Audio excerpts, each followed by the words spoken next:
मेरा प्यारा नबी कितना प्यारा नबी, सारी दुनिया का है वो दुलारा नबी। उम्मती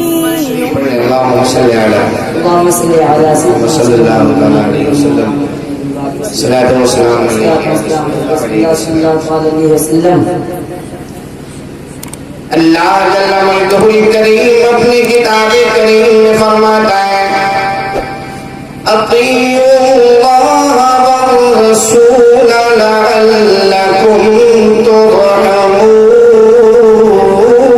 सुभान अल्लाह, प्यार से बोलो सुभान अल्लाह। सुभान अल्लाह। यानी तुम सब अल्लाह की मानो और उसके रसूल की मानो, ताकि तुम पर रहम किया जाए। हज़रात, एक दूसरे मकाम पे अल्लाह पाक फरमाता है, मैं युतिइर रसूल फक़द अता अल्लाह। सुभान अल्लाह। यानी जिसने रसूल की मानी गोया उसने अल्लाह ही की मानी है। क्या मतलब? अल्लाह पाक ने ये बात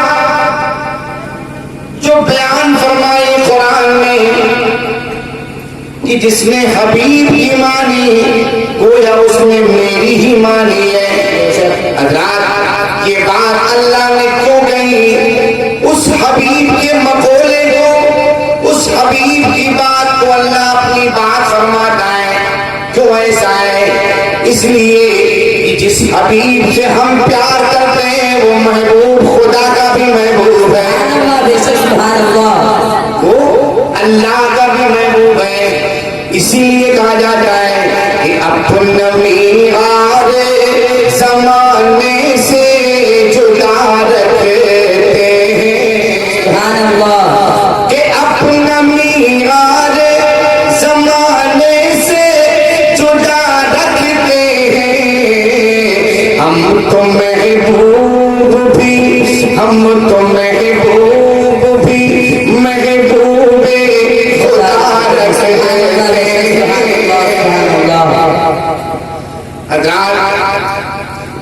वो मुस्तफा जिनके कौल फेल बेमिसाल, उसी मुस्तफा की ज़बानी आप सुने, जिस हबीब के कौल के मुतालिक इमाम अहले सुन्नत ने हमें सबक सिखाया है कि वो हबीब कि वो दहन जिसकी हर बात वही खुदा, चश्मे इल्म हिकमत पे लाखों सलाम।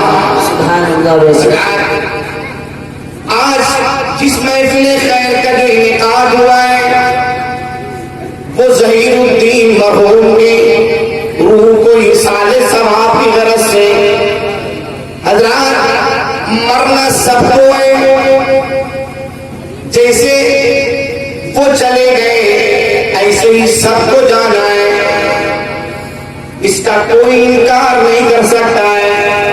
अगर कोई कहे कि हमें मर के नहीं जाना है या हमें मरना नहीं है तो वो मोमिन नहीं दे सकता है। अल्लाह पाक फरमाता है, मिन्हा खलक़नाकुम, हमने तुम सबको इसी मिट्टी से पैदा फरमाया है। फीहा नुईदुकुम, और हम तुम्हें इसी में वापस करेंगे। और फिर देखिए मजे की बात कि कब वापस करेगा। वमिन्हा नुखरिजुकुम तारतन उखरा, दोबारा तुम्हें फिर इसी से निकाल लेंगे। खुदा ने ये नहीं फरमाया कि हमने तुम्हें मिट्टी से पैदा फरमा के उसी में वापस करके रहने देंगे, नहीं फरमाता हम फिर निकालेंगे। क्या होगा निकाल कर? वहां निकाल करके अल्लाह हमसे क्या पूछेगा? हे लोगों,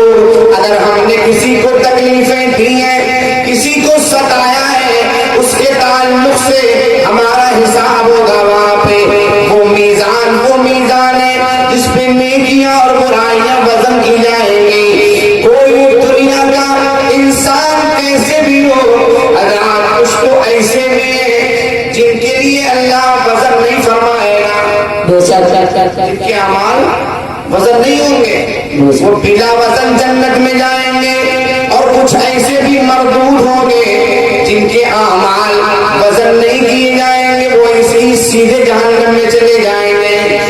मगर एक बात आप सुने, मर के कब्र में जाना है। आज कोई इंसान गुनाह पर गुनाह करता है और ये कहता है, अगर उससे कहा जाए कि गुनाह मत करो, खुदा की बारगाह में हिसाब देना है, तो कहता है अल्लाह बख्शने वाला गफ्फार है, वो बख्श देगा। सुभान अल्लाह, बेशक सुभान अल्लाह, वो बख्श देगा। तो हम उससे ये कहते हैं, बताओ क्या अल्लाह महज गफ्फार है?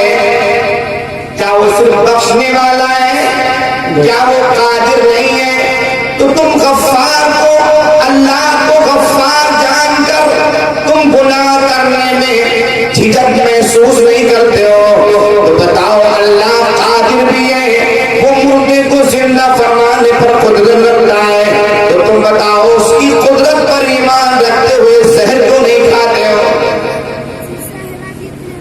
जब आपका इतना भरोसा मजबूत है कि अल्लाह बख्श देगा और बेशक वो ही बख्शेगा, ये बात हक है, मगर ये बात नहीं ज़हन में होनी चाहिए कि हम गुनाह पर गुनाह करते रहेंगे, अल्लाह बख्श देगा।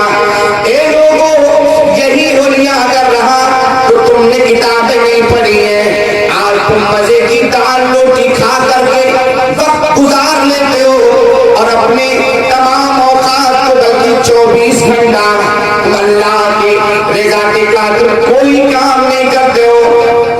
आज भी मस्जिदें वीरान नजर आती हैं। हम ये सोचते हैं कि दुनिया में अपनी जमीन खरीद कर आला मकान बना लें और अच्छे सोफे सो लें, तो हमसे अच्छा कोई आदमी नहीं। ये लोगों, सबसे अच्छा वो है, कुरान फरमाता है क़द अफ़लह मन तज़क्का। सुभान अल्लाह, सुभान अल्लाह, में सबसे अच्छा वो है जो मुत्तक़ी परहेज़गार हो जाए। ये लोगों, आज हम अपनी जिंदगी को कुछ और समझ रहे हैं। आओ, ये कब्र में जब मरने के बाद जाओगे तो ये कब्र तुम्हें दबाएगी, कब्र दबाएगी।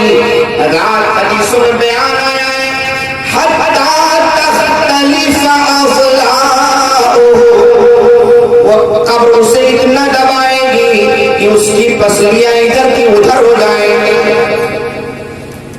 ये आज सिर्फ हमारी ही बात नहीं, आओ अपने अगली की जिंदगी देखें। हज़रात, एक मर्तबा हमारे सरकार, आप सबके सरकार, हमारे सरकार मदनी मुस्तफा हज़रत साद इब्न मुआज़ रज़ी अल्लाह तआला अन्हु के जनाजे में तशरीफ ले जा रहे थे और इस तरह चल रहे थे कि सरकार पंजे के बल चल रहे थे। पंजे के बल, तो किसी ने पूछा, हुजूर आखिर पंजे के बल चलने की वजह क्या है? तो मेरे आका फरमाते हैं, इस मर्दे नेक के जनाजे में इतने फरिश्ते आए हैं कि पैर रखने की जगह नहीं है। सुभान अल्लाह, बेशक सुभान अल्लाह, पैर रखने की जगह नहीं है। आज अगर हम एक वक्त की नमाज पढ़ लेते हैं तो हम समझते हैं हमसे बड़ा कोई है, इल्म नहीं है, मगर वो जिसकी गवाही सालिहियत की मुस्तफा अपने जबान से दे दे, सुभान अल्लाह, ये बेशक नेक है तो वाकई नेक हो जाता है। तो जब सरकार अलैहिस्सलाम साद इब्न मुआज़ के जनाजे से फारिग हुए, कब्र में उन्हें रख दिया गया और उनकी कब्र में खुद मुस्तफा उतरे। सुभान अल्लाह, सुभान अल्लाह, उन्हें कब्र में रखा गया और सरकार अलैहिस्सलाम ने मिट्टी बराबर कर दी। अब हदीस के कलमात आप सुने, हज़रत जाबिर इब्न अब्दुल्लाह मरवियात में से वो कहते हैं, जब कब्र बराबर हो गई, फसब्बह रसूलुल्लाह सल्लल्लाहु तआला अलैहि वसल्लम वसब्बहना तबीला। सुभान अल्लाह, कब्र की मिट्टी बराबर हुई, बराबर होने के बाद मेरे मुस्तफा वहां खड़े रहे सरकार ने सुभान अल्लाह पढ़ा। सहाबा कहते हैं कि सरकार जब सुभान अल्लाह पढ़ रहे थे, अल्लाह की तस्बीह बयान कर रहे थे, तो हम लोग भी बहुत देर तक सुभान अल्लाह पढ़ते रहे। सुभान अल्लाह पढ़ते रहे। यहाँ से शरीयत का मसला ये साबित होता है कि कब्र के करीब रहकर तस्बीह पढ़ना चाहिए। ये मुस्तफा की सहाबा की सुन्नत है। और आगे फरमाते सुम्मा कब्बरा रसूलुल्लाह सल्लल्लाहु ताला अलैहि वसल्लम व कब्बरना तबीला। फरमाते हैं फिर सरकार सुभान अल्लाह के बाद अल्लाहु अकबर पढ़ते रहे और सरकार के साथ में हम लोग भी अल्लाहु अकबर पढ़ते रहे। हज़रात जब ये बात हुई, इससे पहले किसी कब्र के करीब सरकार ने तस्बीह नहीं पढ़ी थी, सुभान अल्लाह नहीं पढ़ा था, तकबीर अल्लाहु अकबर नहीं पढ़ा था। पहली मर्तबा हुआ तो सहाबा कहते हैं या रसूल अल्लाह लिमा सब्बहता तुम्मा कब्बरता, ए मेरे आका आपने तस्बीह क्यों पढ़ी, आपने तकबीर क्यों पढ़ी। तो मेरे मुस्तफा फरमाते लक़द क़दाइका अला हाज़ल अब्द सालिह कब्र। मैंने तस्बीह इसलिए पढ़ी, मैंने तकबीर इसलिए पढ़ी, इस मर्द ने पर इसकी कब्र सुखड़ गई थी, इसकी कब्र सुखड़ गई थी, तंग हो गई थी। क्या मतलब हुआ, यानी कब्र इतनी चौड़ी थी तो वो कब्र चिपट गई। आप सुन रहे कि नहीं है, बेहोश तो नहीं है, होश में है। क्या हुई, कब्र चिपक गई, कब्र की दीवारें आपस में मिल गई, कब्र तंग हो गई। अब यहाँ ठहर के आप सुने, ये कब्र किसकी है, सहाबी रसूल की। कौन से सहाबी, हर सहाबी अच्छा ही है, मगर वहां मुस्तफा के ज़बाने पाक से जिसकी सालिहियत की गवाही हो जाए।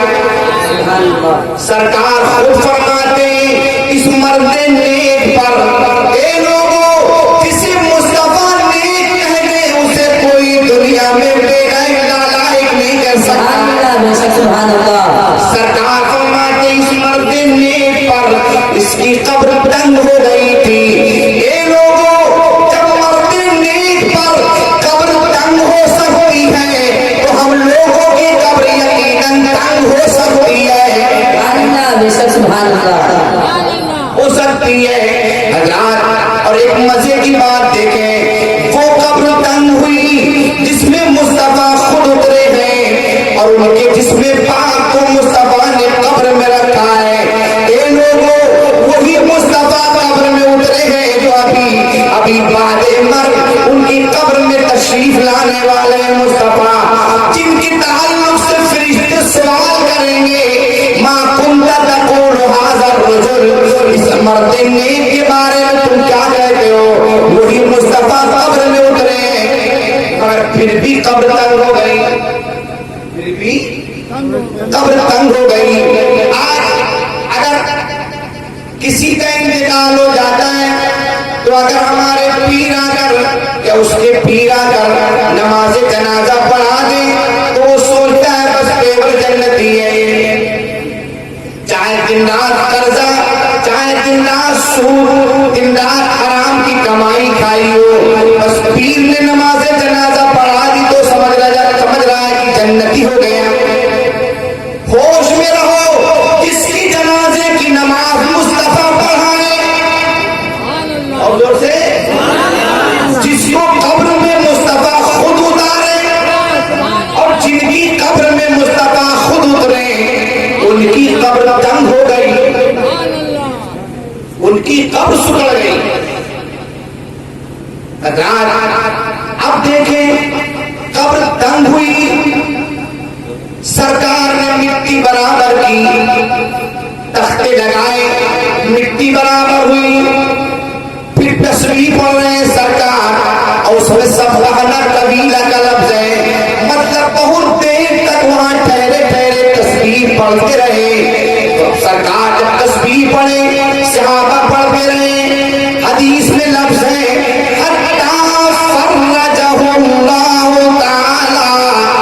मैंने यहाँ तक तस्वीर पढ़ी कि उनकी कब्र जो तंग हुई थी अल्लाह ने कुशादा फरमा दी, कुशादा फरमा दी। तस्वीर पढ़ने से और तकबीर पढ़ने से कब्र जो तंग हुई थी वो फैल गई, चौड़ी हो गई। हजरात सरकार अलैहिस्सलाम ने तस्बीह जो पढ़ी, सरकार अगर दुआ फरमा देते अल्लाहुम्मा फर्रिज लहू कब्रा, ए अल्लाह इसकी कब्र को इसके लिए कुशादा फरमा दे, तो बताओ मुस्तफा की दुआ कबूल होती कि नहीं होती? और फिर मुस्तफा की दुआ की इजाबत का सेहरा इनायत का जोड़ा दुल्हन बन के निकली तो आए मोहम्मद, और इजाबत ने झुक कर गले से लगाया, पढ़ी नाज से जब दुआए मोहम्मद। मगर सरकार ने दुआ नहीं पढ़ी, तस्बीह पढ़ी, सरकार ने कुशादगी की दुआ नहीं की। अब अगर कोई कहे कि अगर दुआ ही से कब्र 7 की चौड़ी हो जाती तो मुस्तफा ने इतनी देर तक तस्बीह क्यों पढ़ी? मतलब ये था कि उनकी दुआ कबूल नहीं होती। उस बारे में माज़अल्लाह बत्ती ने ए लोगों, मेरे मुस्तफा ने महज दुआ पे इत्तेफा नहीं फरमाया, साथ में तकबीर और तस्बीह पढ़ के ये बता दिया, ए लोगों, जब कभी भी कोई मोमिन मुर्दा मुंतकिल हो जाए, इंतकाल कर जाए, तो उसके कब्र पे अजान पढ़ा करो। अजान पढ़ने से अगर उसकी कब्र सुखड़ी होगी, तंग होगी, तो अल्लाह उसकी कब्र को कुशादा फरमा देगा। इस हदीस पाक से कब्र पर अजान देने का सबूत मिलता है। अगर अब वो बात सुने आप कि सरकार ने दुआ ही क्यों नहीं की, सरकार ने तस्बीह और तकबीर क्यों पढ़ा, अमल क्यों किया मुस्तफा ने? बेशक हमारे सुन्नत का ईमान और अकीदा है कि मेरे मुस्तफा अगर उनकी कब्र के लिए दुआ फरमा देते तो कब्र यकीनन चौड़ी हो जाती। अब कोई कहे नहीं, हम कहेंगे क्यों ऐसा, तो कहेगा जमीन कैसे बात मानती, तो हम कहेंगे ठहर करके दुआ गौर कर।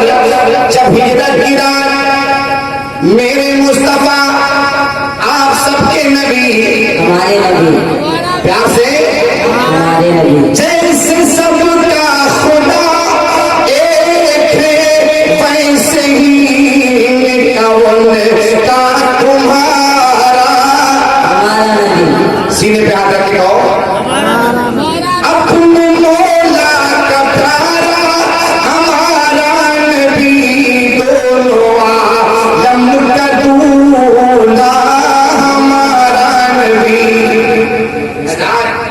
जब सरकार हिजरत की रात मक्का से मदीना तशरीफ ले जा रहे थे, तो सुराका इब्न मालिक उस 100 ऊंट का लालच देकर कहा था लोगों ने कि जो मोहम्मद को गिरफ्तार कर लेगा, पकड़ेगा, उसे 100 ऊंट इनाम दिए जाएंगे सरकार को पकड़ने के लिए। साथ में अबू बकर सिद्दीक हैं, सरकार के साथ सरकार जा रहे हैं, अबू बकर सिद्दीक भी जा रहे हैं। जब तक पीछे से आहट की आवाज आई तो सिद्दीक अकबर ने मुड़ के देखा तो कहा हुजूर वो सुराका गालिबन बुरी नीयत से आ रहा है। तो सरकार फरमाते कोई बात नहीं, आने दो उसे, आने दो। जब करीब आया तो सरकार अलैहिस्सलाम पर उसका इरादा था हमला का। मेरे आका फरमाते या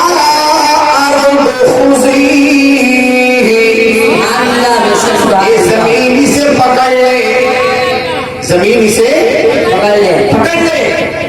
जब ये बात सरकार ने कही तो वो जमीन में उसका घोड़ा, उसकी चारों टापे, उसके चारों पैर जमीन में धंस गए, जमीन में धंस गए।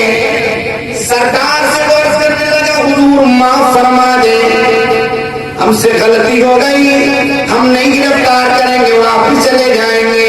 तो मेरे मुस्तफा फरमाते या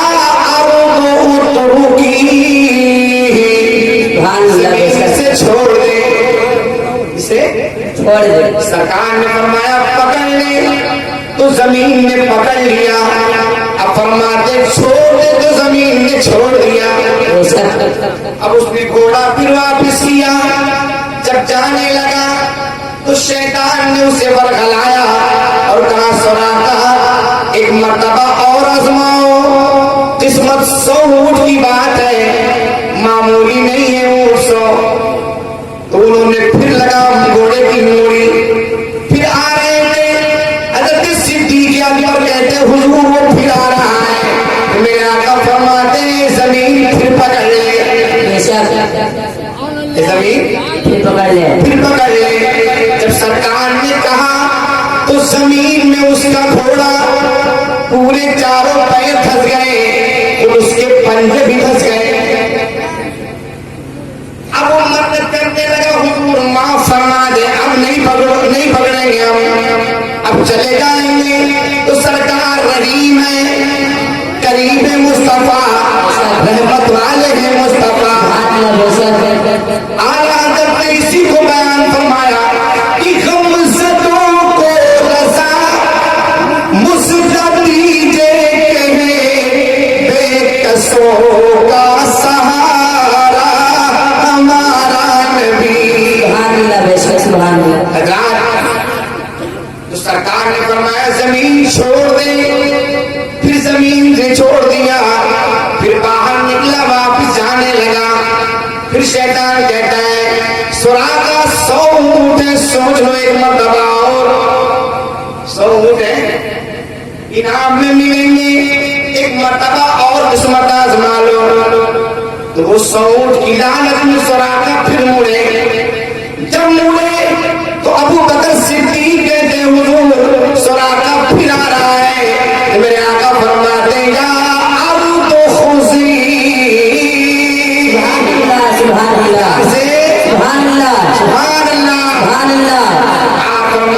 जमीन पकड़ ले। अब जमीन ने इतना पकड़ा कि सुराका की दान तक जमीन में धंस गए, घोड़ा अंदर, सुराका के टांगे भी अंदर हो गई। अब कहता हुजूर बस ये आखिरी मर्तबा, अब नहीं आएंगे, माफ कर दे।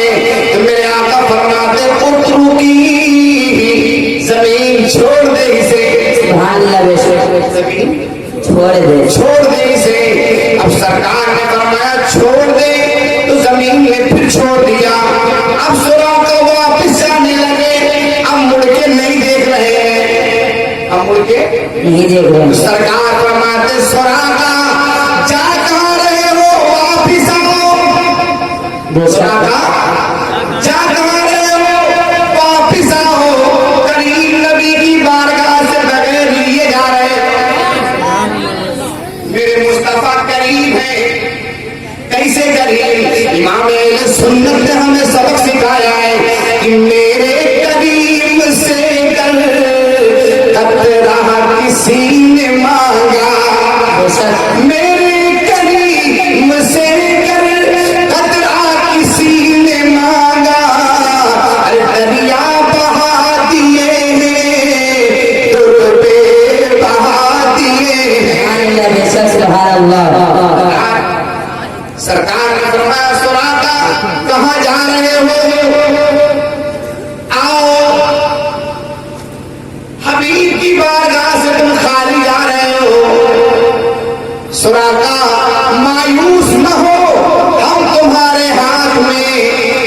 किसरा के सोने वाले कंगन देख रहे हैं। सुभान अल्लाह बेशक। किसरा वाले सोने के कंगन। अब बताइए, अगर हम एक सोने की अंगूठी पहन लें तो हमारे लिए वो अंगूठी जायज? प्यार से बोलो, जायज नहीं। हजरत बरा इब्ने आज़िम के लिए मेरे मुस्तफा ने सोने की अंगूठी जायज फरमा दी। कितने करीम है मुस्तफा, कितने रहीम है मुस्तफा।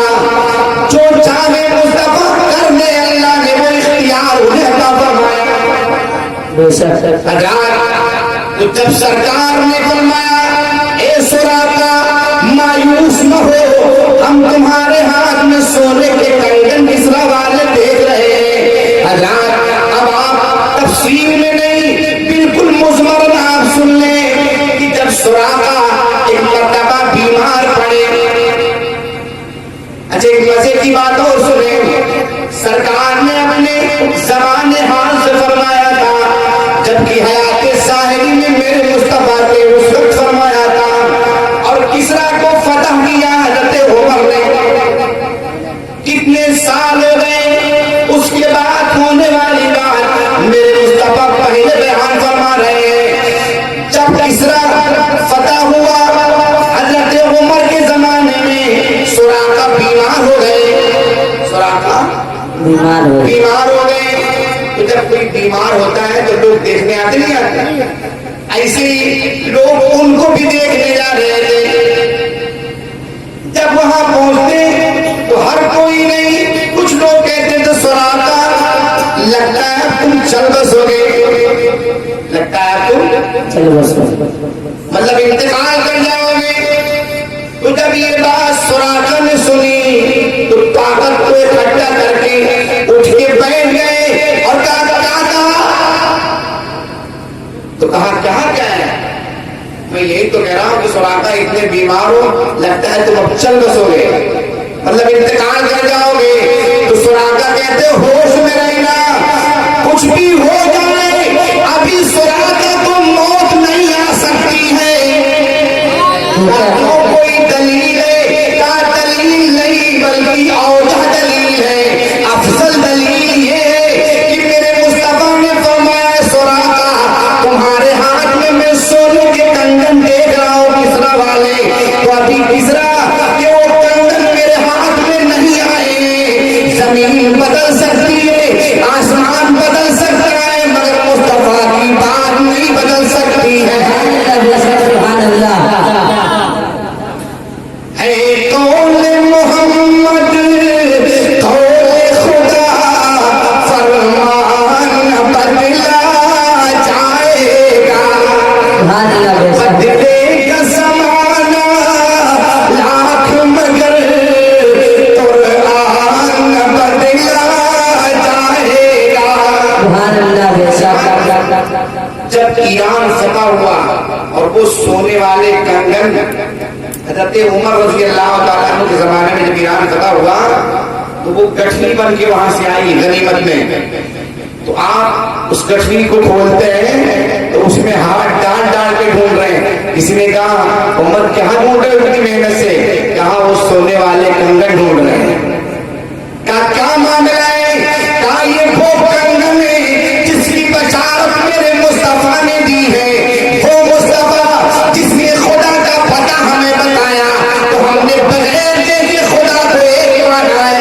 बेशक। सुभान अल्लाह। कि ये देखने वाले का कहा मान लिया है। बेशक। एक देखने वाले का कहा मान लिया है। अरे बिन देखे उसे हमने खुदा मान लिया है। सुभान अल्लाह। फिर वो कंगन हज़रत उमर ने लिया और लेने के बाद सुराका के हाथ में पहना भी दिया। सुभान अल्लाह। सुभान अल्लाह। एक दो लोग देख लो, आज गरीब जानने वाले मुस्तफा के बात तक की तकमील हो गई है। सुभान अल्लाह बेशक। 10 बरस 12 बरस के बाद की बात। इसीलिए कहा जाता है कि अल्लाह ने